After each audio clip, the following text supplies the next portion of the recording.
Eu vou pedir que o João Vitor projete na tela. Nós vamos estar trabalhando hoje à noite. Mantenha, por favor, essa imagem um pouquinho. Sobre o tema A Vitória pela Fé em Deus. A fé em Deus, irmãos, ainda remove montanhas, dissipa exércitos, irmã Nilza. Cura enfermidades, quebra corações empedernidos. A palavra de Deus, ela nos diz que a fé é o firme fundamento das coisas que se esperam, né? E a prova daquilo que não se vê. Hebreus capítulo 11, verso 1, né? E no verso 6 também diz, é uma coisa que eu sempre tenho guardado no meu coração, que sem fé é impossível agradar a Deus. É necessário que aquele que se aproxima de Deus creia que Ele existe, que Ele é galardoador daqueles que o buscam, amém? Então nós falaremos sobre a vitória pela fé. Se tiver João Vitor, 2 Crônicas, eu iria ler só os versos 14 e 15, mas sinto de ler um pouco mais, para que nós tenhamos... Então, se puder, tem como pegar na internet, por favor? Perdão aí pela falta de informação. Se você tiver sua Bíblia, seu telefone, pode abrir também. E já vai estar projetado na tela. Nosso grande João Vitor vai nos abençoar. A partir do verso 1, aí nós vamos ter o contexto todo, vai ser mais fácil para mim explicar a pregação de hoje. Muito bem. Só que a partir do verso 1, João Vitor, por favor, nós vamos, eu creio que até o verso 20, se eu não estou enganado.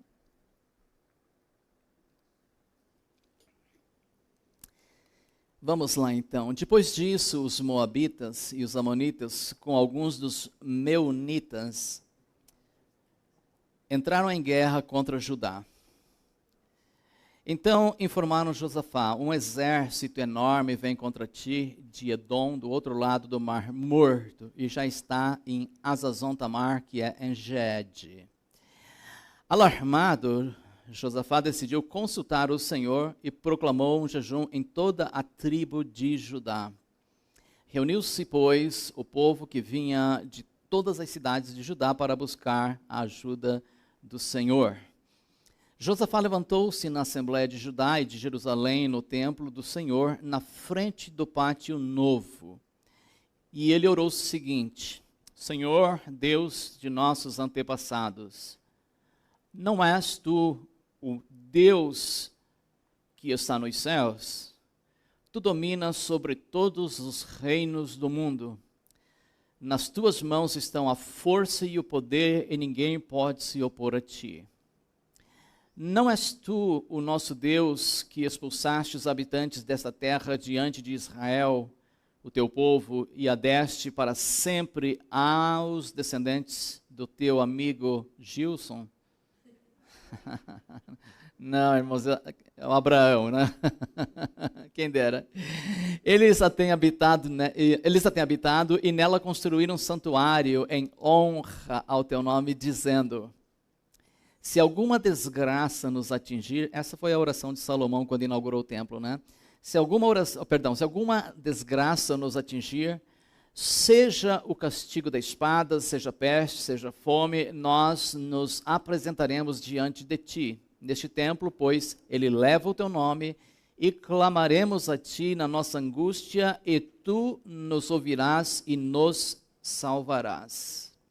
Agora, aí estão os amonitas, moabitas e habitantes dos montes de Seir, cujos territórios não permitistes que Israel invadisse quando vinha do Egito. Por isso, os israelitas se desviaram deles e não os destruíram. Vê agora como estão nos retribuindo ao virem expulsar-nos da terra que nos deste por herança. Ó nosso Deus, não irás tu julgá-los? Pois não temos força, olha que interessante, pois não temos força para enfrentar esse exército imenso que vem nos atacar. Não sabemos o que fazer, mas os nossos olhos estão, ou se voltam, para ti. Todos os homens de Judá, com as suas mulheres e seus filhos, até os de colo, estavam ali em pé diante do Senhor.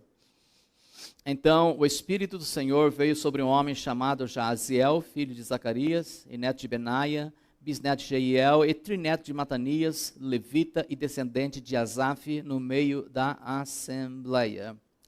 Jaziel disse: escutem todos os que vivem em Judá e em Jerusalém, e o rei Josafá. Assim diz o Senhor a vocês. Assim, essa palavra é maravilhosa. Assim diz o Senhor a vocês: não tenham medo, nem fiquem desanimados por causa desse exército enorme, pois lembre-se disso, olha. Se a gente lembra disso, se não deixar o nosso coração se envolver emocionalmente com a batalha, ela já está vencida, irmãos. Então, olha só, pois a batalha não é de vocês, mas de Deus. Amanhã desçam contra eles, eis que virão da subida de Ziz, e vocês os encontrarão no fim do vale, em frente ao deserto de Jeruel. Vocês não precisarão lutar nessa batalha. Tomem posições, permaneçam firmes e vejam o livramento que o Senhor dará, ó Judá e Jerusalém. Não tenham medo nem desanimem. Saiam para enfrentá-los amanhã e o Senhor estará com vocês. Josafá prostrou-se com o rosto em terra, e todo o povo de Judá e de Jerusalém prostrou-se em adoração diante do Senhor. Então os levitas, descendentes dos coatitas e dos caraitas, levantaram-se e louvaram ao Senhor em alta voz. Depois de uma palavra dessa, né? Até eu louvaria ao Senhor. Até aí, irmãos, já está bom. Então já entendemos agora o cenário. E, queridos irmãos e irmãs, é com bastante alegria no coração e também com muita convicção que nós queremos transmitir essa palavra nessa noite, registrada aqui em 2 Crônicas, capítulo 20. Já de início, esse capítulo nos presenteia com uma narrativa muito comovente e inspiradora sobre a vitória que é alcançada através da fé em Deus, mesmo nas circunstâncias mais desafiadoras da nossa vida. Imagine, pense comigo, se vocês puderem, por um momento só, o cenário tenso e sombrio que se desenrola no reino de Judá sob o reinado do piedoso rei Josafá. O que estava acontecendo ali, queridos? Uma aliança de nações poderosas se uniu contra eles, lançando um véu de medo e incerteza sobre o povo. E diante dessa ameaça iminente, a tentação de ceder ao desespero e ao desânimo poderia ter sido avassaladora. Eu não sei se você consegue e tal, eu sei que você consegue. Mas pense comigo, quando vem aquela conta gigantesca que você não esperava, entende? Ou quando as coisas saem do trilho e tudo começa a quebrar em casa. Não tem uma época que quebra o fogão, quebra a geladeira, quebra o armário, quebra a pia, quebra o carro. E você diz: Senhor, de onde vai sair tanto? Quebra o portão eletrônico. Aí chega o IPTU, IPVA, tem que trocar o pneu do carro, e assim vai, né? Então, e aí a gente pensa: meu Deus, como que eu vou conseguir pagar tudo isso? Ou de repente uma enfermidade que vem assim, do nada, e você diz: meu Deus, está tão bem semana passada, olha o diagnóstico agora, que coisa aterrorizante e tal.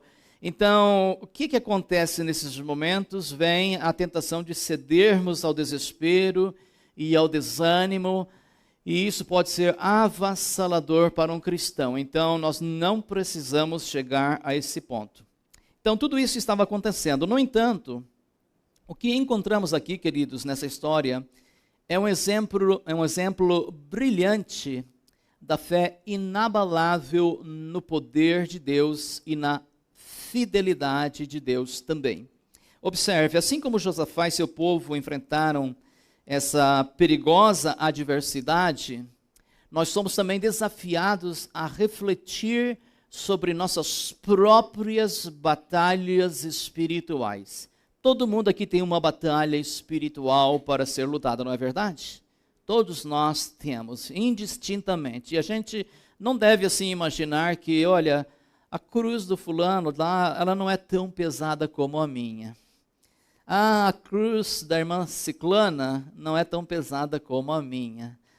Como eu gostaria de ser como a irmã Ana, que põe lá no grupo, lá de manhã, tomando café, né, de cuscuz, com ovo e tal, café preto e paçoquinha. Como eu queria ser como ela, mas tem que saber primeiro o peso da cruz que ela carrega, né? Então, queridos, observe, assim como Josafá e seu povo enfrentaram essa perigosa adversidade, então nós também somos desafiados a refletir sobre as nossas próprias batalhas pessoais. Eu tenho a minha, você tem a sua, todos nós temos essa batalha. E talvez você esteja enfrentando batalhas, por exemplo, tipo uma crise financeira, esteja lutando contra uma doença debilitante, ou lidando com desafios em seus relacionamentos. Seja qual for a natureza de sua provação, a mensagem central do texto ressoa em nossos corações da seguinte maneira: a vitória é possível quando depositamos a nossa fé em Deus. Amém? A vitória é possível quando nós depositamos a nossa fé em Deus. Neste sermão, queridos, nós vamos fazer três coisas. Primeiro, explorar os detalhes dessa história extraordinária. Em segundo lugar, vamos examinar os princípios atemporais que ela revela. Em terceiro lugar, vamos descobrir como nós podemos aplicá-los em nossas próprias vidas. E a nossa expectativa é a seguinte: que nossos corações estejam fortalecidos e nossas esperanças renovadas à medida que mergulhamos na narrativa de Josafá e testemunhamos a poderosa intervenção divina que garantiu a vitória para o povo de Judá. Que o Espírito Santo nos guie e também nos ilumine enquanto exploramos as profundezas deste texto inspirador. Amém, queridos? Nosso primeiro tópico diz: reconhecendo a ameaça.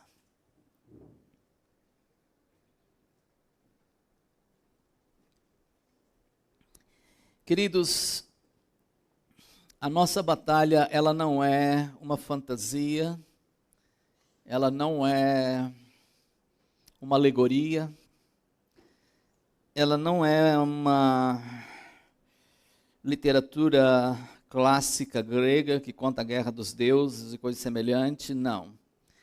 A nossa batalha, ela é real.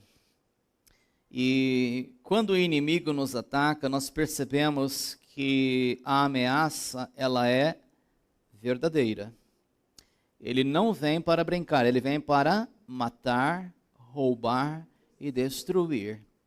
E por isso que nós temos que ser duplamente vigilantes. Então, o capítulo 20 de 2 Crônicas, ele nos transporta para um momento crítico na história de Judá, onde essa coalizão de nações inimigas se uniu para lançar uma ameaça avassaladora, devastadora sobre o povo de Deus. Veja só, o rei Josafá e seus súditos foram confrontados com a realidade sombria de que estavam enfrentando uma força muito maior do que eles mesmos. E vamos falar a verdade, quantas vezes, né? A gente olha para o nosso inimigo e imagina que ele é maior do que a gente. E ele tenta se fazer um monstro mesmo assustador. Lembra quando os espias foram espiar a terra de Israel? Quando eles voltaram, 10 dos 12 disseram o seguinte: olha, nós nos sentimos como gafanhotos aos olhos deles. E era assim que eles nos viam também, eles nos viam como gafanhotos, ou seja, já estavam derrotados, né? E já estavam derrotados. Só que tinha dois caras ali, Josué e Caleb, né, que tinham uma visão diferente. Eles viam os gigantes como pão, como comida. Eles, olha, se foi o amparo deles e nós os devoraremos como pão. Nós vamos comê-los e vamos nos fortalecer para destruí-los. Então, queridos, não temos dúvida de que a batalha ela é real, mas tudo depende de como você se vê diante do inimigo. Ou você se vê do lado de Deus e se sente vencedor já desde o começo, ou você se vê separado de Deus, sozinho, perdendo a batalha. Então, nesse momento que veio a notícia, o que aconteceu? O temor se espalhou como um manto sobre a terra, envolvendo o coração do rei e do povo em trevas de incerteza e também de ansiedade. Veja só, tudo ali naquele momento era medo, tudo era aflição, tudo era sombras de morte. E, queridos, a nossa realidade, conforme estamos falando, ela não é muito diferente. Há momentos que é assim, de fato, nós nos sentimos assim. E o que nós temos que colocar em mente, conforme eu disse, é lembrar que a nossa luta não é contra seres humanos, mas é contra os poderes do mal nas regiões celestiais. Só que a Bíblia, ela já diz que nós, Efésios capítulo 1, grave, depois você pode ler, Efésios capítulo 1, que nós estamos em uma posição espiritual muito privilegiada. Que posição é essa, pastor? Efésios capítulo 1 diz que nós estamos assentados juntamente com Cristo em regiões celestiais, abaixo ou acima? Acima de toda potestade, de todo principado, de todos os poderes das trevas. E se você se esquecer disso na hora da batalha, você vai ficar amedrontado, vai ficar frustrado, vai ficar decepcionado, vai ficar, confuso pelo inimigo, esquecendo de que você está acima dele em Cristo Jesus. Então, o que aconteceu, queridos? Assim como Josafá, depois de ouvir a mensagem, né, ele não se permitiu ser paralisado pelo medo, nós também somos chamados a enfrentar corajosamente os desafios que se levantam diante de nós. E, irmãos, depois de 25, quase 26 anos de ministério, o que acontece? As pessoas vêm conversar comigo muitas vezes, e eu gosto de receber pessoas, eu amo trabalhar pessoas, e a gente já sabe, por exemplo, no momento em que a pessoa está narrando, como que ela se sente diante da prova. E ela precisa falar, ela precisa desabafar, ela precisa colocar para fora e tal. E qual é a minha missão? Qual é a nossa missão, Márcio? É despedir a pessoa com a convicção de que ela é mais do que vencedora em Cristo Jesus. Porque é verdade, as pessoas chegam para a gente às vezes se sentindo derrotadas. Você olha, pastor, não dá mais, é impossível, não vejo mais saída. E a narrativa, o ânimo, a tristeza, tudo junto tal, forma uma bola de neve tão grande que se o pastor não vigiar, ele vai dizer, realmente, irmãos, nem Deus pode resolver o seu problema.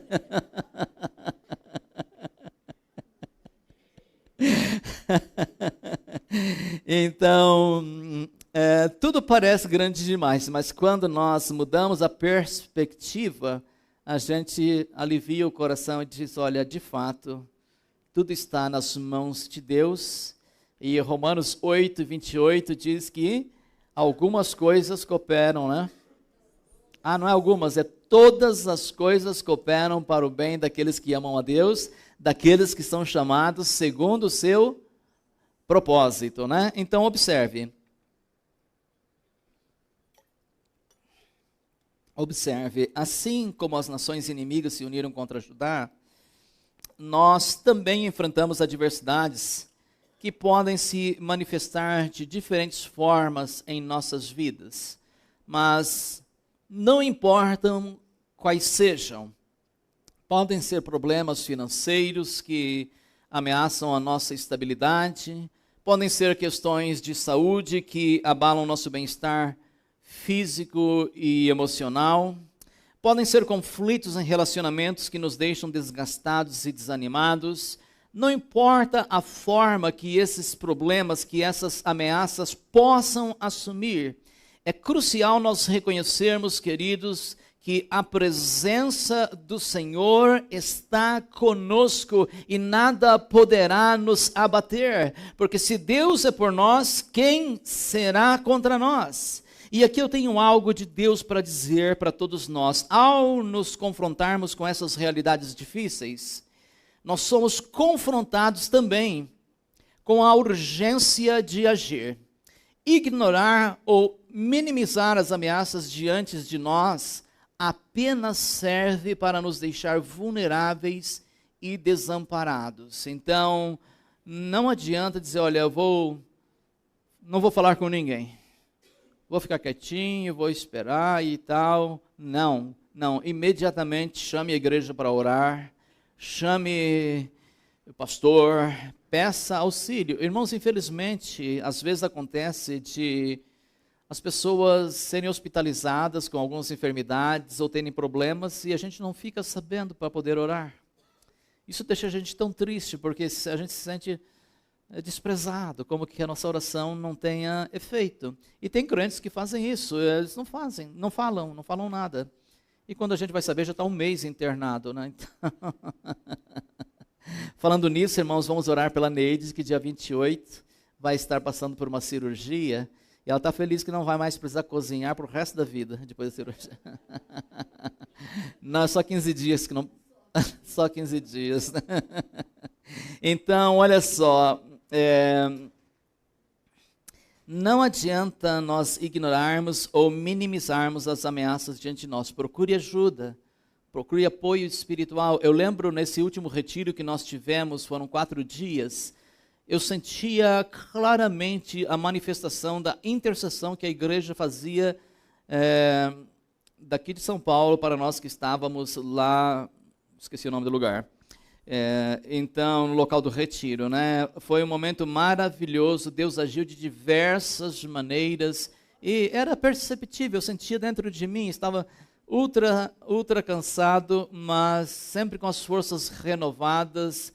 Ali nós víamos os jovens sendo abençoados e transformados e impactados pelo poder de Deus, pelo poder da intercessão. Então, não minimize o problema. Assim que tiver problema, entre em contato para nós orar por você. Queridos, assim como Josafá não se permitiu cair na complacência ou na inércia diante da ameaça iminente, nós não podemos nos permitir ficar passivos diante dos desafios que nós enfrentamos. Em vez disso, nós devemos seguir o exemplo do salmista, que nos lembra que os justos clamam.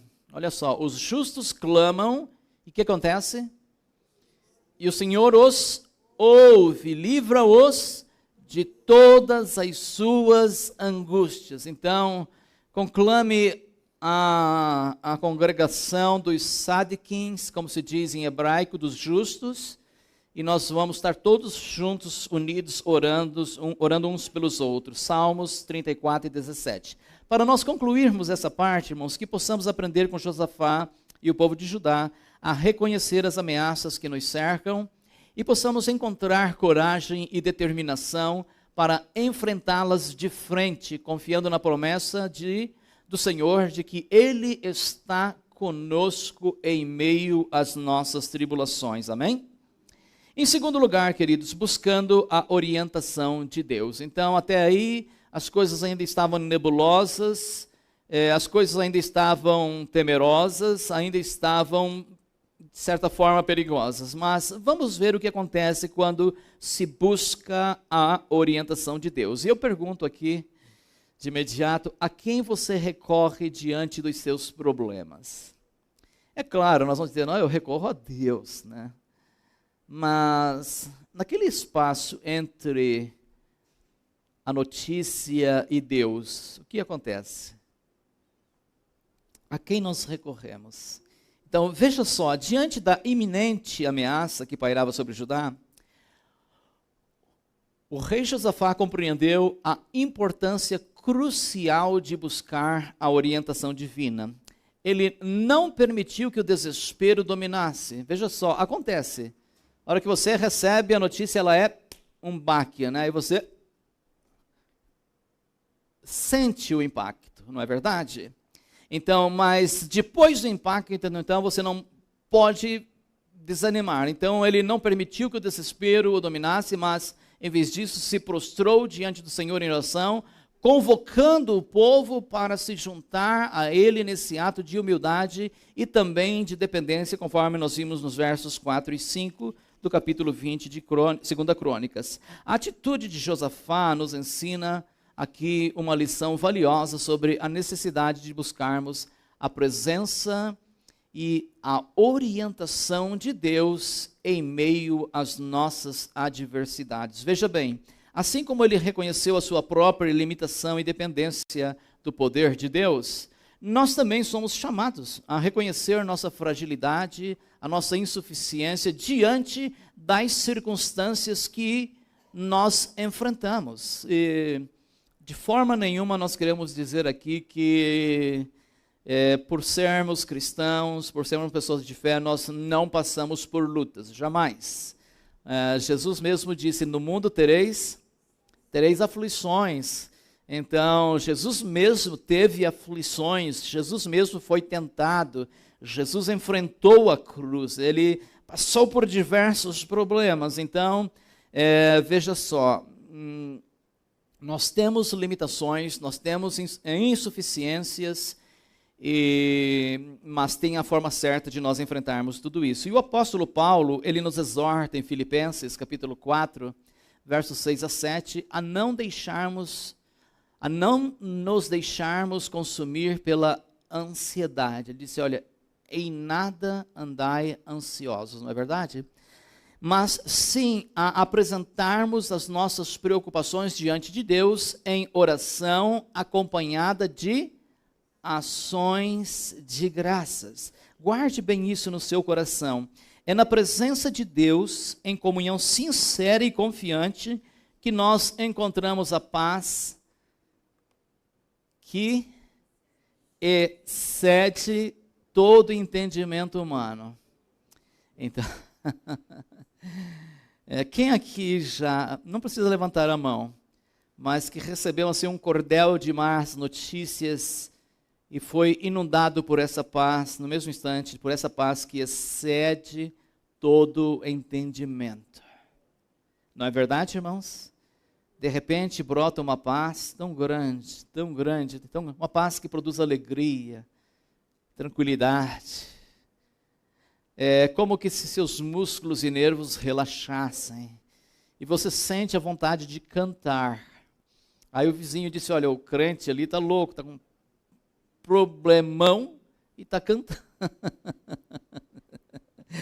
Mas é assim mesmo, por quê? Porque nós desfrutamos de uma paz que excede todo entendimento, conforme a Bíblia nos diz. Então, isso é o que nos guarda, é o que nos conforta e, portanto, queridos irmãos, que possamos seguir o exemplo de Josafá e buscar a face do Senhor em oração, não apenas em tempos de dificuldade, mas em todos os momentos de nossas vidas, ainda que nossa confiança esteja firmemente ancorada.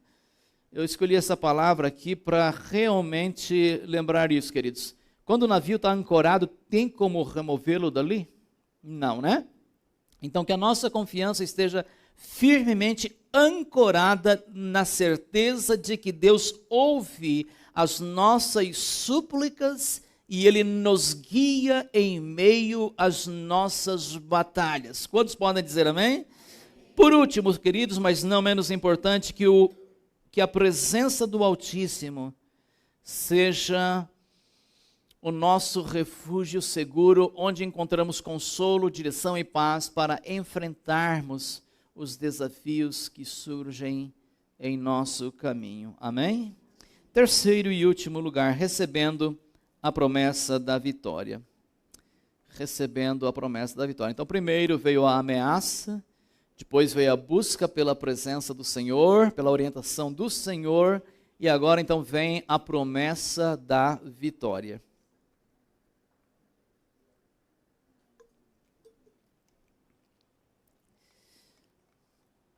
Quando que essa vitória vai chegar, irmã Nilza? Breve, irmã Nilza, glória. É assim que nós queremos, né? E que Deus possa nos ouvir.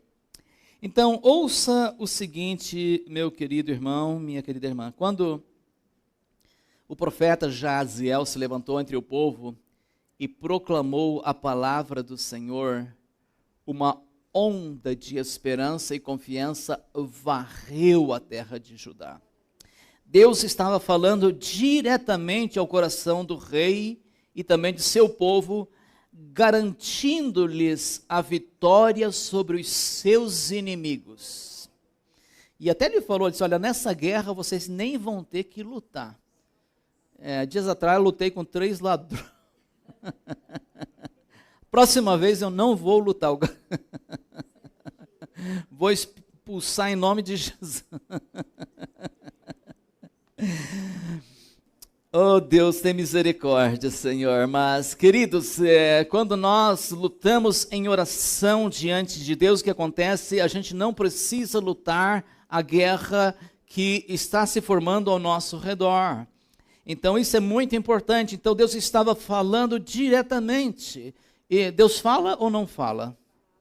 Ou será que Ele só falava lá no passado e hoje Ele não fala mais? Fala, Deus continua falando e especialmente através da Bíblia Sagrada. Então, imagine comigo, a mensagem divina ecoou através das colinas e vales, dissipando o medo e fortalecendo a fé do povo, pois Deus não apenas prometeu estar com eles na batalha, mas também afirmou que a vitória já estava assegurada em seu nome. Amém? Lembram que eu sempre falo aqui que eu não acredito em crente derrotado? Só acredito em crente vitorioso. Então, se você é crente de verdade, você sempre vai ser vitorioso.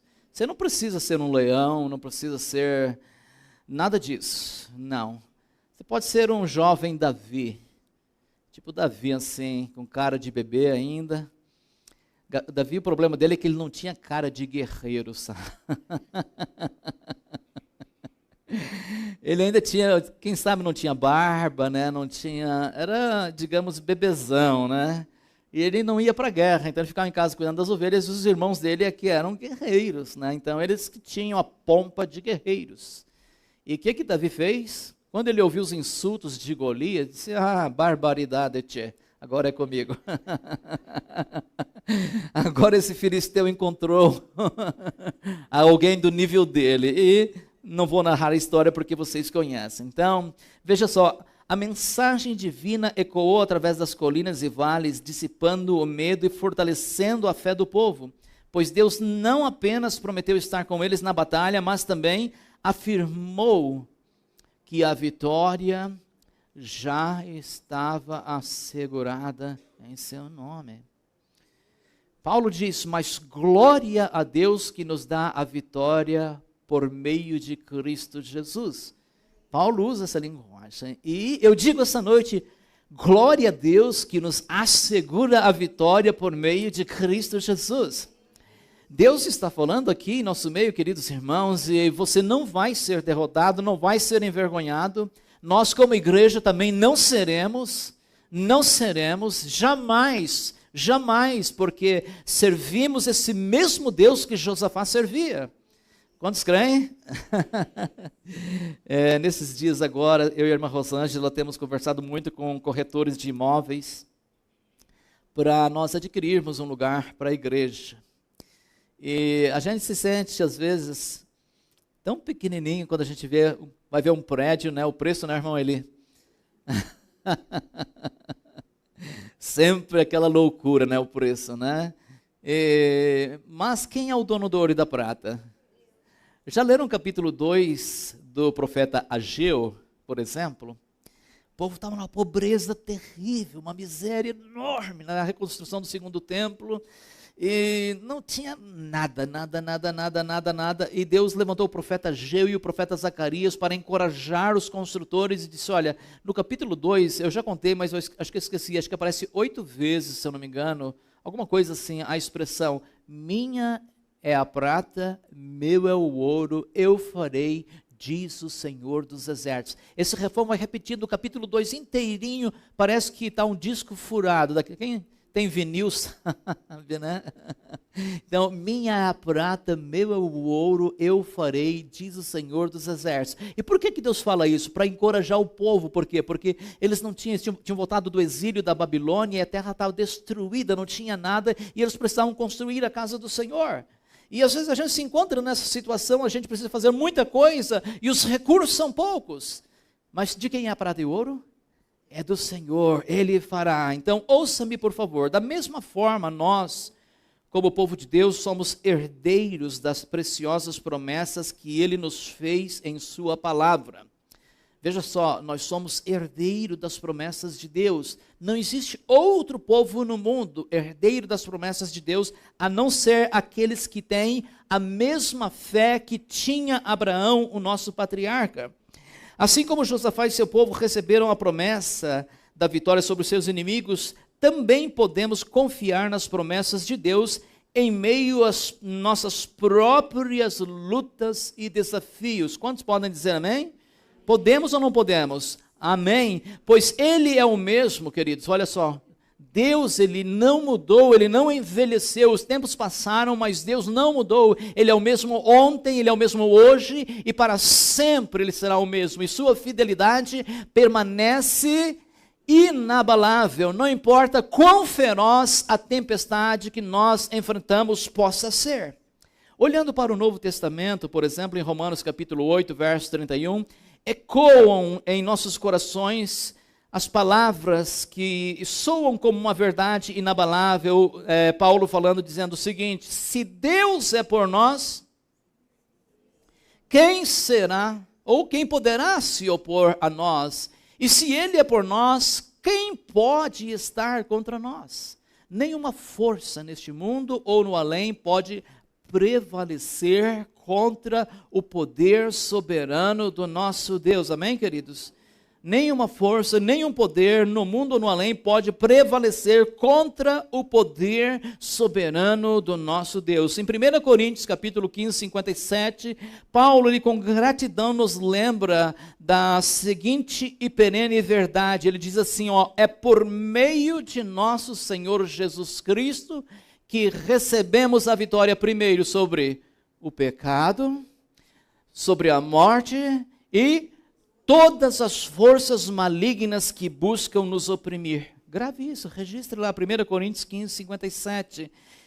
É por meio do nosso Senhor Jesus Cristo que recebemos a vitória sobre o pecado, a morte e todas as forças malignas que buscam nos oprimir. Portanto, meus queridos irmãos, que possamos agarrar-nos firmemente às promessas de Deus em meio às tempestades da vida. Também que nossa fé seja, de fato,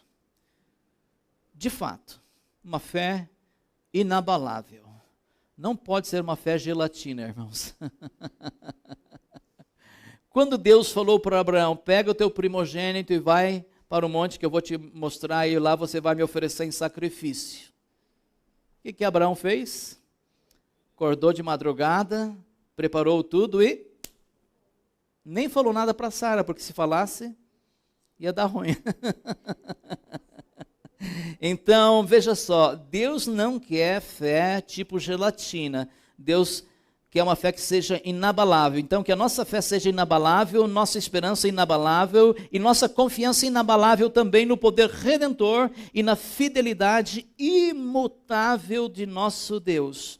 Pois em Cristo, lembre-se disso, é em Cristo. Pois em Cristo somos mais do que vencedores e nada neste mundo pode nos separar do amor de Deus que está em Cristo Jesus, nosso Senhor. Por último, irmãos, que possamos sempre avançar com ousadia. Se tiver um problema na frente, É eu e o irmão Eli que vamos pular lá, né?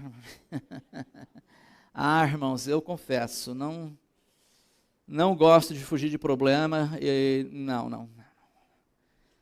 Eu sei que tem muita gente aqui também assim, que é assim, que, como se diz lá no sul, que briga de faca puxada. De espada desembainhada, conforme diz a Bíblia, né, irmã Nilza? Então, que possamos avançar com ousadia, sabendo que a vitória já é nossa em nome de Cristo Jesus. A nossa conclusão é breve, queridos irmãos. Assim como Josafá e o povo de Judá experimentaram a vitória ao confiarem em Deus, nós também podemos experimentar a vitória em todas as áreas de nossas vidas, quando colocamos nossa confiança nele. Amém? Amém? Que possamos lembrar que, assim como Deus lutou por Judá naquela ocasião, Ele também vai lutar por nós hoje. Nessa peleja não tereis que lutar, o Senhor pelejará por vós, diz a palavra. Portanto, em meio às nossas batalhas, vamos sim reconhecer, claro, a ameaça, vamos buscar a orientação de Deus em oração e receber suas promessas de vitória com fé e também com confiança. Que o Senhor nos fortaleça em nossa jornada de fé e que possamos confiar nele em todas as circunstâncias. E eu gostaria de convidar você agora a estar em pé.